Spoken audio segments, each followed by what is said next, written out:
Come along with us as we explore the broad world of preservation and the work being done to preserve, interpret, and save our past in a 21st century world. From aquaculture to historic foodways to forensic modeling, we're talking weekly with experts from across the globe. This is your host, Nick Redding. Welcome to PreserveCast.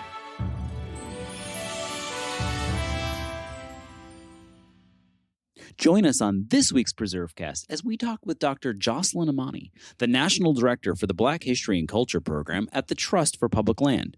Dr. Imani will discuss the importance in creating shared spaces that are more relevant and accessible to all populations. All that and more on this week's PreserveCast. This is Nick Redding. You're listening to PreserveCast. Today, we're excited to be chatting with Dr. Jocelyn Imani of the Trust for Public Land, where she serves as the National Director for Black History and Culture.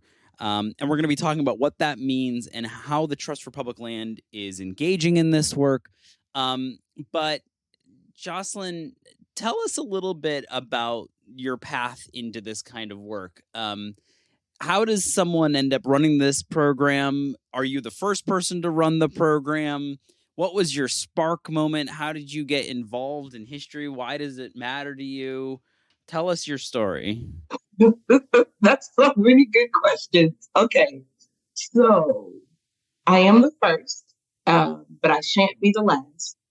I started this work as a freshman in college. I came to college to be a business major, 5-year MBA. And then I'm going to go to law school and I'm going to have 3 degrees by the time I'm 25. I know that because that was the line. And then somewhere, either freshman orientation week or sometime after, this woman did a presentation on the Fisk Jubilee Singers. Now, I'm a Fisk University freshman at the time. My mother is a Fisk alum and a Fisk Jubilee singer. So I grew up with the rich heritage of the Jubilee Singers, the Jubilee songs were my lullabies. I felt like I knew this story forward and backward. And the woman did this presentation and blew my mind. Like, it was so many textures and angles of the story that I had never heard before. And I remember leaving, I couldn't close my eyes and see it. I was leaving the cafeteria, walking down the yard, and I had a very clear thought that I don't think was mine. That was change your major to history, period. And so I did.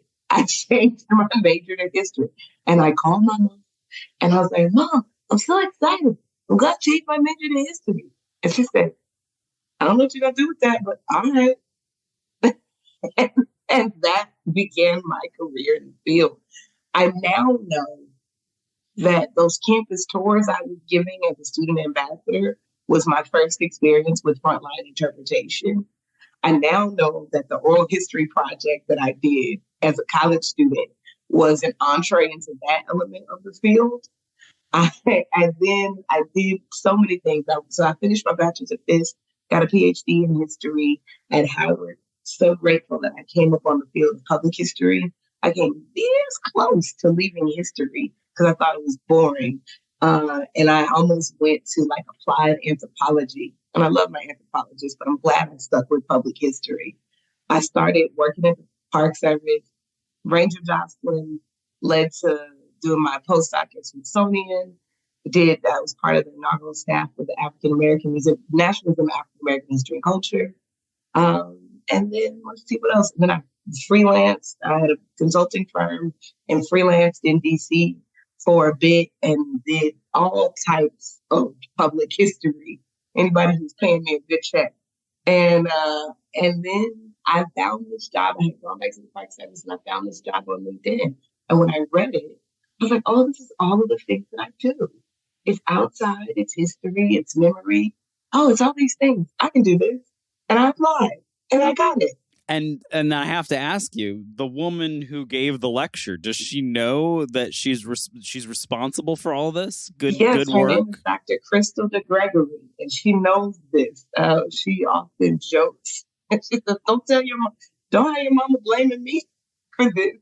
But it's a joke. She's a good woman who's practicing in the field as well.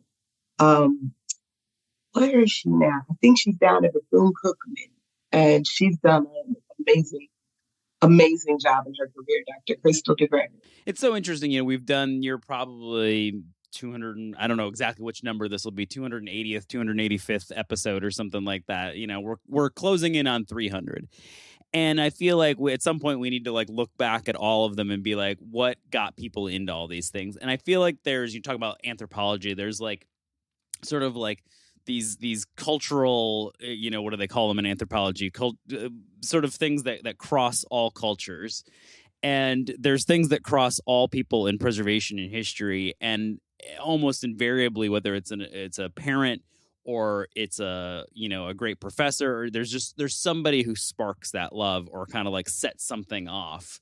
And I think that's important for all of us in this field to remember, because we can be that person to somebody else at some point. Absolutely. Because when I look back, I actually did my first oral interview at the age of 9. And as I had my great grandfather, who was exactly 80 years older than me. I interviewed him because I heard all these jobs he had done, and he just was a fascinating man. And now that I understand more about his life and who he was, he's from the early 20th century. That you can't talk to that guy anymore. It doesn't exist. And I did when I was a kid because I had my great grandfather. And now that I look at my life and all of these places where I've been, all these pieces were adding up to it. But in terms of thinking about it as a major, a discipline, a career path to go into, that spark mattered. And it's honestly, Crystal was the first spark, but she certainly wasn't the last. And there have been so many. I start naming names, I might get in trouble because I might forget somebody. There have been so many people along this journey. I have to also mention Dr. Elizabeth Clark Lewis, because if it wasn't for her, I don't think I would know what public history was, as a field. I had a professor in undergrad who did public history, but it wasn't a program. And Dr. Clark Lewis created and maintained the public history program at Howard. And I didn't know that this frustration, this tension I had with academic history, that I could merge the worlds of the practice of history with the application of making it relevant to public audiences. And Clark Lewis, man, she made sure that we got a really diverse and extensive introduction to the field in that program. And I'm very grateful for that. Very grateful. So for people listening, we have listeners all across the country, all across the world for that matter, who aren't familiar with Trust for Public Land. Before we get into what you're doing there, what is the Trust for Public Land? What's the bumper sticker version of explaining what it is the TPL does? We connect people to the outdoors. That's real clear and simple. We're a 50-year-old, we're celebrating our 50th year this year, nonprofit that is dedicated to decreasing the park equity gap. Right now, there are 100 million Americans that don't have access to a park within a 10-minute walk of their home, including 28 million children. We have to change that. We understand the health benefits and the climate benefits to increase green space. We also understand that there's cultural benefits to access to green space. So we do parks, lands, trails, schoolyards, committed to impacting health, equity, and climate in communities across the country. So someone listening to that would say, great, they do parks, they do land, land preservation, conservation, park building, like it. What is the African American history program? Why? Wait, I'm lost here. Now I can make the connection here, but what is the Black History and Culture program? What is the connection there? Because I think even internally, you probably could argue, and I'm curious what you think about this, that TPL didn't think of themselves for a long time as a culture and history organization or one that impacted that work. But in fact, no, I think that's accurate. So Black History and Culture Initiative emerged out of conversations between the CEO, Ms. Diane Rodriguez, and what is now the chair of the Black History and Culture Advisory Council, Mr. Keith Weaver. Keith sits on our national board. Keith and Diane were having this conversation. And when you look at the history of TPL, there have been Black history and culture projects here and there, right? So Martin Luther King National Historical Park, great site in Atlanta. TPL, over the course of 30 years, at least 30 years, has added parcels of land to that park. When you go to that park, it's a historical park, not a historical site, because you're walking through the world that Dr. King walked through as a child. Well, who bought that land? TPL. You know, similarly with Colonel Charles Young in Ohio, or Medgar Murray Evers is a little different, but we help with Medgar Murray Evers, and there's these sites, Nicodemus in I was going to say Kansas. Nicodemus, and I guess you could also argue that, I mean, it's really hard when you start thinking about it to divorce Black history from any parcel of land, right? It's like somehow it's like the artificial boundary in Southern cooking where you're like, well, that's Black food, and then this is Southern food. And it's like, no. Southern food is Southern food, right? Like it, and so Black history is on every parcel of land that you've touched in this country in one way or the other. It's just a matter of, are you looking for it? If you're doing battlefield preservation outside of Atlanta, okay, maybe you're not thinking of that as Black history, but boy, that certainly impacted Black history in a big way, right? So, and that right there, I'll just briefly interject, because that, in terms of the internal conversation, is exactly been part of the internal conversation that we're having. Because when I came on, I inherited a map that was a lot of our history work. But I was like, this is Black history and culture. So when we think about our schoolyards projects or our parks projects, are they in a traditionally Black neighborhood like Harlem? That is Black history and culture too. right. Is it in, an area where it's not just about where Black people are, but also like where Black folks have created legacy? Self-determination has really been a driving principle that guides my work and that guides how I'm leading TPL to think about our work. It's like, are Black people making space, telling stories for themselves? And if so, we'll help with the land deals, we'll help transform the landscape, and do what's necessary. The only thing we don't do, we're not deep preservationists. So if it's a little bit of work to a structure, we do that. But if it's a lot of work, we turn that over to our preservation friends so we don't mess anything up. So obviously there's like 1,000 different ways in which you could do this work, which is good and bad, right? Because it's like, okay, we can do everything, but you can't do everything. And so what is the program? What is in sort of, what are the concrete ways in which the program is trying to impact the work of TPL and the way people think about land in this country? Like, what is it that you're actually doing as a program? Yeah, that's great. So self-determination has been a driving thought. As I'm looking at the landscape, there are a lot of sites that tell Black stories. There are not a lot of sites that tell Black stories from Black perspectives. There are plenty of sites that center the white supremacist domestic terrorism that Black folks are subjected to. And then at the end, you get a little bit of how they survived, but not foregrounding Black folks telling the stories for themselves. So as I'm looking at sites to preserve, that's number one. I'm also looking at geography. We have a lot of sites east of the Mississippi, but there's a whole rich Black history west of the Mississippi. So I'm looking at places like Roslyn, Washington, which has a rich Black history, or looking in Albuquerque a little bit. The places that are west. So I should say, in terms of site, everybody is working in all of the field offices of TPL looking at Black history, but I'm specifically, I've challenged my colleagues to think about geography, think about self-determination, even if it's a local story, is it a local story with national significance? And then the other piece of TPL that makes it a bit different is we don't own the sites. So we're also thinking about ongoing stewardship. How do we identify partners that have the propensity for ongoing stewardship? Or how do we identify the partners who have the energy and the effort, but we stand them up in a way, provide whatever additional support to lead to ongoing stewardship? So there's the sites, there's a research component, which I'm really excited about. To my knowledge, there hasn't been extensive research on, for lack of a better term, I'll just call it a health check of these Black sites that exist. There's a conversation about identifying and creating new sites. But there's also a conversation about the health of the ones that exist. So I'm looking at both sites with African American heritage and enabling legislation written into it in the Park Service, as well as Black sites on the National Register. And then the sites, the research. I think that's it for where we are right now. There's some future, we're doing a lot to just be more visible so that folks can invite us in because we don't know everything. There's a lot of coalition building, partnerships, supporting existing entities like the Association of African American Museums or the Association for the Study of African American Life and History, so that we tap into those national networks.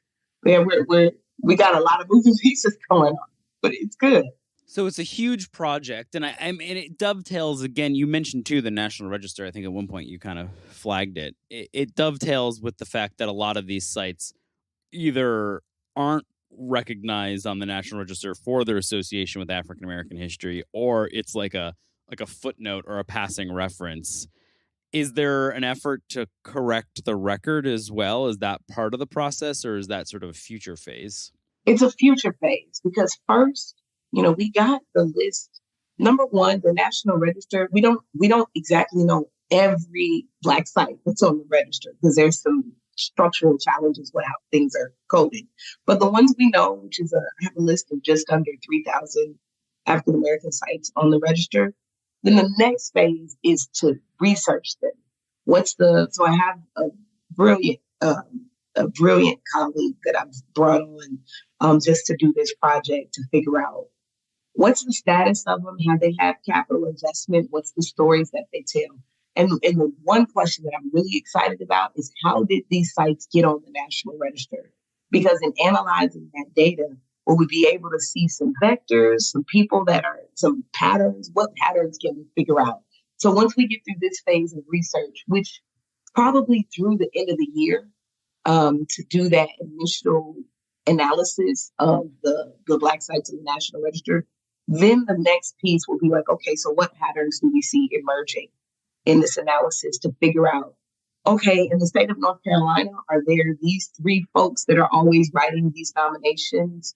How do we get them more resources and support? Or, these are the questions. We have more questions than answers right now, but I'm excited about what we find. Well, yeah, and I mean, at least now someone's asking the questions. That's right. I mean, and you're not going to get any answers if you don't ask questions. So let's take a quick pause, come back, talk about maybe some specific projects you're working on, where the work is headed, and how people can get engaged. And we'll do that right here on PreserveCast. Historic preservation can't happen without skilled tradespeople to perform the work, and there's a critical need right now for those tradespeople. The Campaign for Historic Trades, powered by Preservation Maryland, is working to meet that need by strengthening apprenticeship opportunities within historic trades. In partnership with the National Park Service's Historic Preservation Training Center and Conservation Legacy, the campaign is currently recruiting for NPS Traditional Trades Apprenticeship Program, or TTAP. TTAP's an intensive 20-week apprenticeship that provides young adults the chance to learn historic trade skills while working on America's most iconic historic sites. Multiple positions are open for the 2022 season at national parks across the country. Visit historictrades.org for more information on TTAP and how to apply today. This is Nick Redding. You're listening to PreserveCast. We're talking with Dr. Jocelyn Imani with the Trust for Public Land, where she serves as the National Director for the Black History and Culture Program. We've been talking all about what that means, her path to preservation in history and public history, the work that they're doing and the questions that they're asking. It'd be fun to talk about maybe a specific project. We've kind of talked in generalities about this. And I know this past April, you hosted a celebration of all of this kind of work at the Nearest Green Distillery in Shelbyville, Tennessee. Do you want to tell people a little bit about that? What's the story there and how's TPL connected? It was. Yes, I would love to talk about that because it was amazing. So Keith Weaver, who I mentioned, is the advisory board chair for the Black History and Culture Advisory Board. He also is co-owner of Uncle Nearest brand, Nearest Green Distillery. And so he was such a gracious host to invite us to the distillery to launch the program formally. And man, what a day it was. We helped unveil the marker for the Dancock Farm. Dancock Farm is the place where Near Screen and Jack Daniel met. One of the common misconceptions that I have to just make note of is that Jack Daniel did not own Near Screen.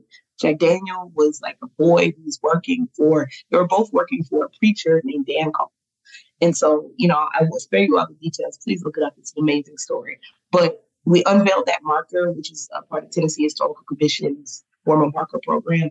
And then we had a conversation, which is actually on TPL's website. If you weren't able to join us in person, you can see the whole conversation between Keith Weaver and myself and another advisory board member, Nikki Woodard, about what this work is and how we're doing it and why we're going about doing it.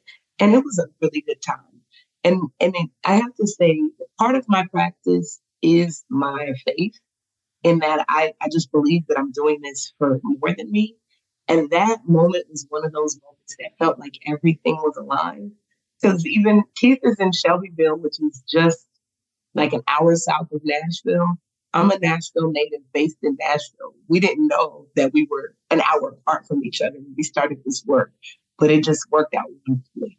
What a cool story, and one that I don't think a lot of people are familiar with. I mean, I had heard about it because of some folks that I know who were at it, and then I sort of started looking it up, and I was like, I didn't know I didn't know the whole story of Jack Daniels and all of this, but I love that this luminary of a brand, he learned how to distill from Uncle Nearest. Yeah, it's the thing, and I'm really, just as a native Tennessean, this is the thing that makes me feel proud, is that the thing that distinguishes Tennessee whiskey from Kentucky bourbon is a distilling process, what's called the Lincoln County process. Lincoln County is where the Dan Call Farm is. And it is a method of purifying your liquor with charcoal. That technique actually traces back to West Africa. So it would have been something that Near Screen learned from folks who survived the Middle Passage and passed it down to him. And then he taught Jack Daniel. And Jack Daniel called Near Screen the best distiller he ever met. So that's just one example of the types of stories. We talk about self-determination as a driving force. Yes, Near Screen was enslaved, but he was so much more than the condition that he was subject to. And he was brilliant.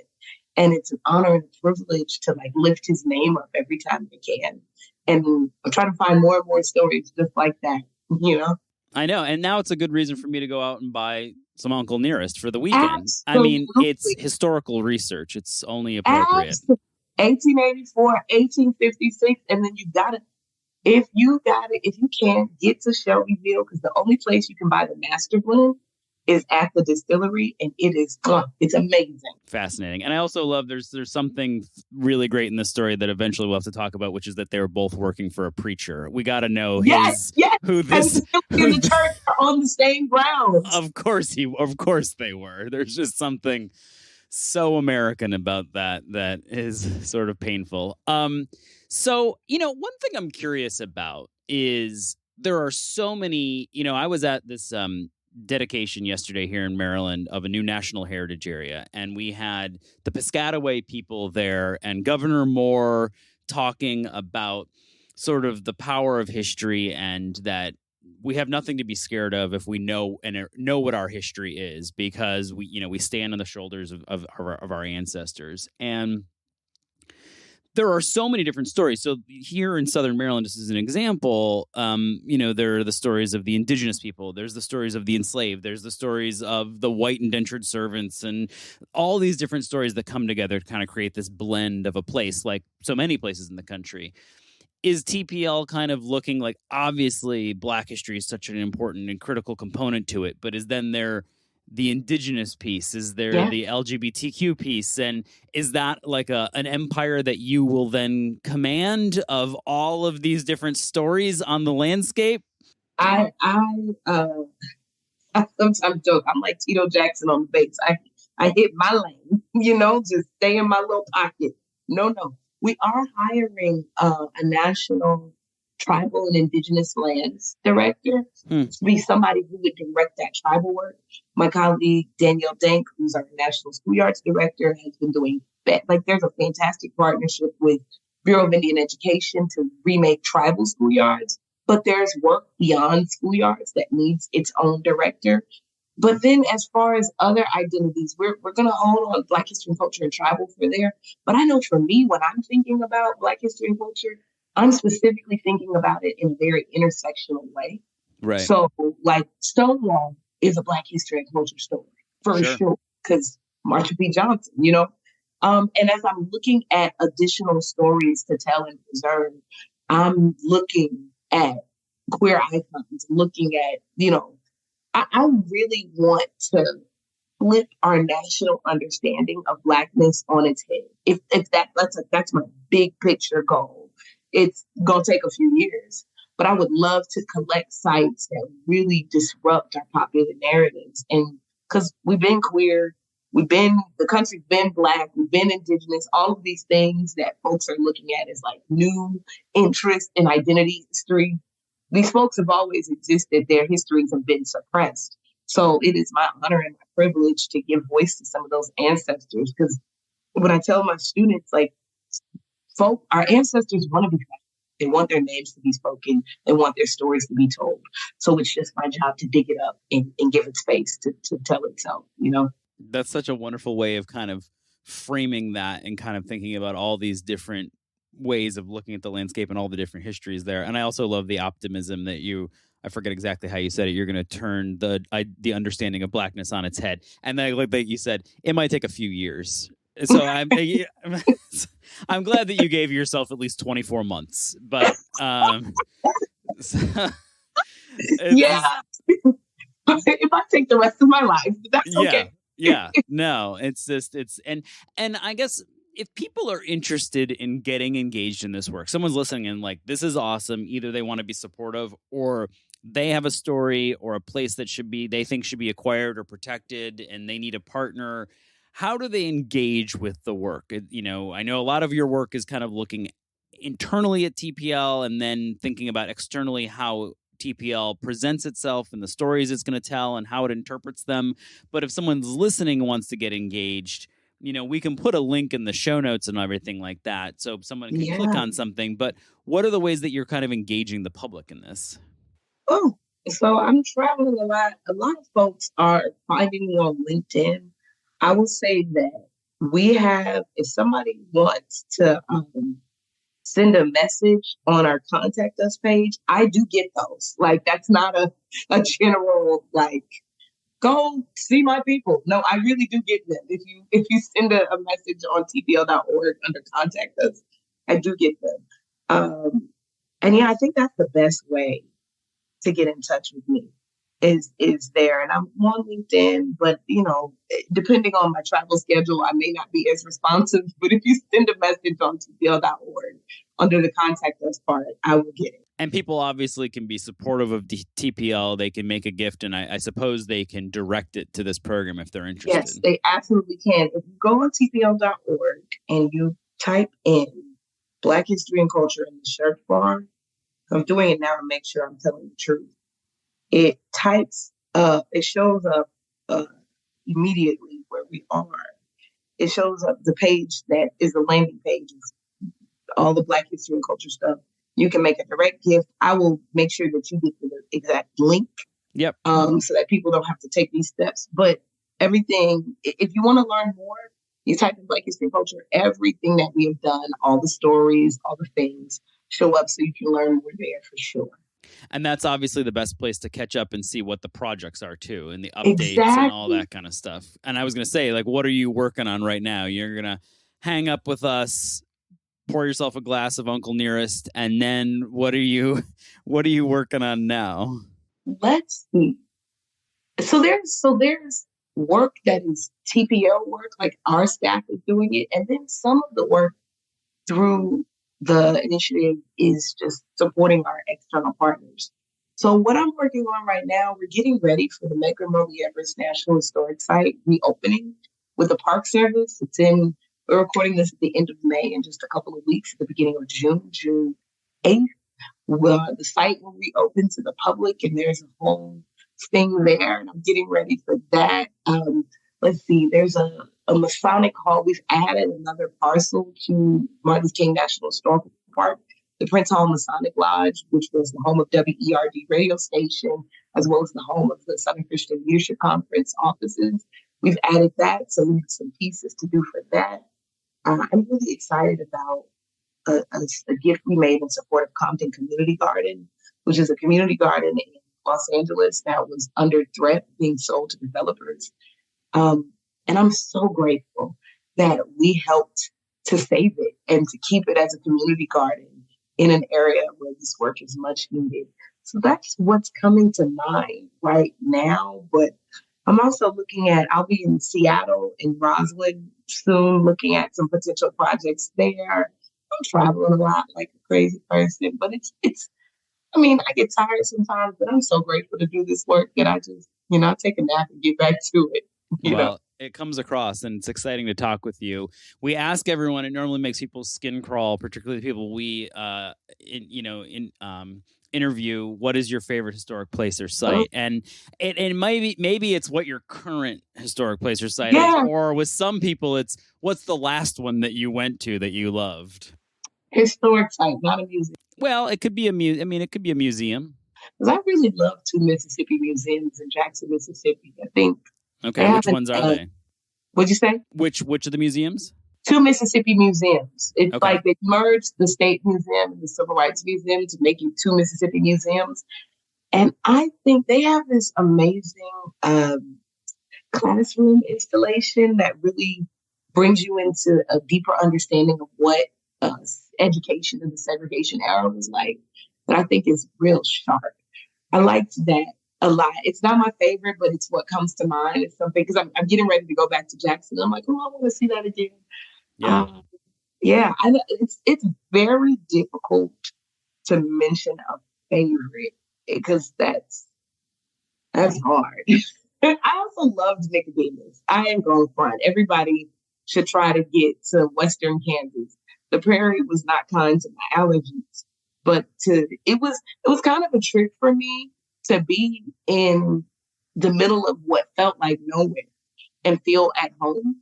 That was amazing to me as well. But I'm just curious about the whole country, really. Well, we'll have to have you back again soon and talk about where the latest place you've been and the coolest place from your travels. It's fun to talk with you, inspiring to hear about the work, and I know everybody out there listening is excited to see what you guys do next. So thanks so much for joining us today. Thank you so much for having me. I appreciate you. Thank you for all that you do. Thanks for listening to PreserveCast. To dig deeper into this episode's story, head over to PreserveCast.org for show notes and our collection of previous episodes. Don't forget to engage with this podcast by subscribing, commenting, and leaving a review. Follow along on Instagram, Twitter, and Facebook at PreserveCast for even more. PreserveCast is currently recorded in Walkersville, Maryland, and sponsored by the 1772 Foundation, and powered by Preservation Maryland. Thanks for listening, and keep on preserving.